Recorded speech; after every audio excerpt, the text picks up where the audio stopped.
Vous le savez, notre pays est ruiné, on n'a plus de thunes, mais ne vous inquiétez pas, notre gouvernement a de superbes idées.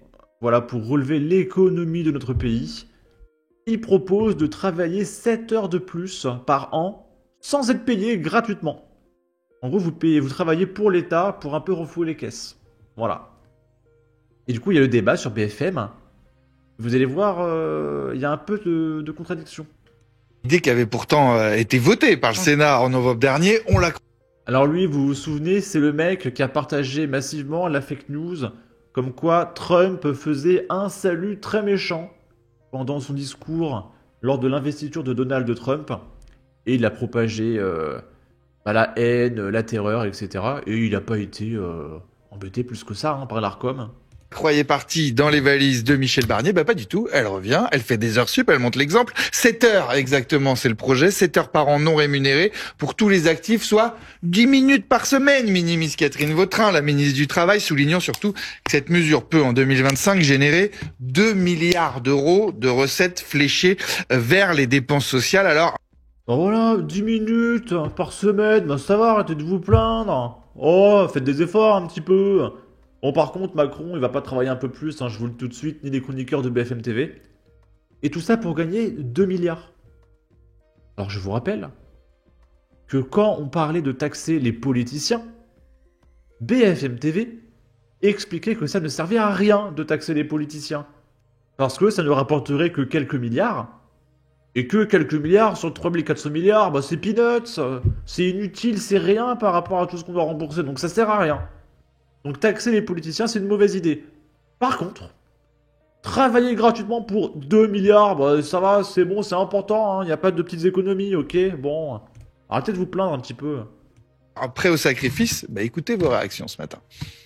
L'idée ne me dérange pas parce que c'est pas pour rien. Si ça a une cause derrière et que ça permet d'aider des gens et d'aider à financer des choses sur 7 heures, sur une année, ça me dérange absolument pas, au contraire. Et là c'est bizarre, ils vont interviewer plein de personnes et ils sont tous d'accord.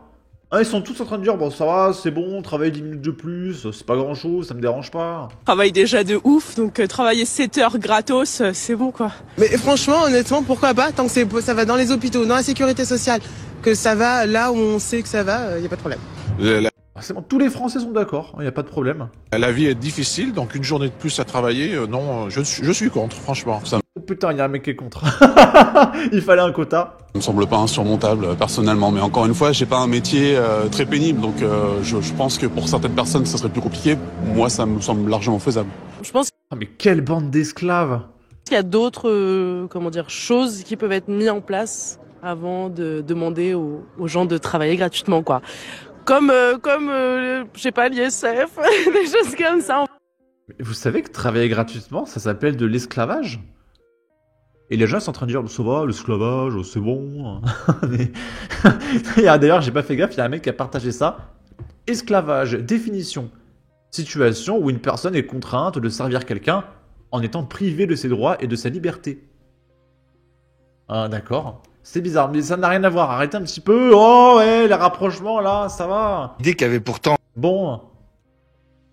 Là, c'est Marcel qui partage déficit. Travailler plus sans gagner plus. Un dispositif qui divise les Français. Ah, ça divise les Français. Alors, l'esclavage. Est-ce que c'est bien d'être un esclave? Ah, on est divisé. Et c'est partagé par BFM TV, bien sûr. Et à Marcel qui me dit, ça ne divise pas, c'est juste non. Et moi j'ai écrit être un esclave, le sujet qui divise les Français. En fait, ça divise les maîtres et les esclaves. Continuez encore 1 heure par là-bas et vous pourrez les... Non, ça je peux pas le dire sur YouTube. Ok. Et pendant ce temps, F de souche nous apprend les rémunérations astronomiques et opaques du Conseil constitutionnel. Par exemple, une réunion leur rapporte 165 992 € pour la réunion. Là, vous allez me dire, mais comment ça, la réunion, elle rapporte 165 000 €? Bah, attendez, on fait pas des réunions gratuitement. J'utilise mon temps libre, je vais être payé. Donc, 15 000 € la minute, ça monte vite, hein. Donc voilà, la réunion, ça coûte 160 000 €. Et vu que c'est des fonctionnaires, ils sont payés par l'État.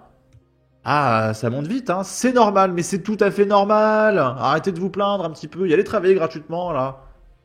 Les sages de l'institution gardienne de la Constitution perçoivent une rémunération qui n'a aucune base légale, dénonce un rapport de la députée LFI, Marianne Maximi, dans lequel elle révèle l'indemnité astronomique versée à l'ancien président Valéry Giscard d'Estaing lorsqu'il siégeait au Conseil constitutionnel.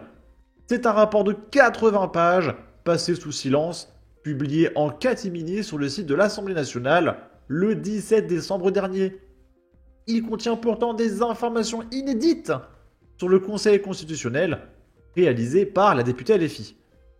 Il détaille les fonds affectés aux grandes institutions de la République dans le budget 2025, fixé à 1,13 milliard d'euros, et l'Assemblée nationale recevrait 608 millions d'euros, le Sénat 353 millions d'euros, et l'Élysée 123 millions d'euros, et le Conseil constitutionnel 17 millions d'euros. Mais la parlementaire s'attache aussi à évaluer la gestion et l'exécution du budget de ces institutions. Et c'est normal, hein, on travaille pas gratuitement quand même, hein, bon sauf vous, parce que vous êtes des esclaves, mais voilà, bon... Et c'est au Conseil constitutionnel présidé par Laurent Fabius le 8 janvier que ce dernier a mis en garde le président sur le risque d'une véritable crise démocratique, qu'elle a déniché les pratiques les plus étranges, notamment sur les rémunérations. Le premier poste de dépense de l'institution du Palais Royal porte sur les charges de personnel 10 millions prévus en 2025, dont 2,16 millions pour les 9 sages. Ça fait, son calcul, 200 000 euros chacun. Ça va, c'est normal. Alain Juppé, Jacques Mézard, Jacqueline Gouraud, etc. Une rémunération opaque, dénonce Marianne Maximi. Elle souligne en effet que les sages perçoivent dans la pratique environ 15 000 euros bruts par mois, ce qui ne respecte pas les règles de rémunération fixées par le législateur organique. En clair, ce revenu n'a aucune base légale et c'est une aberration pour ces gardiens de notre Constitution. Là, c'est une vidéo.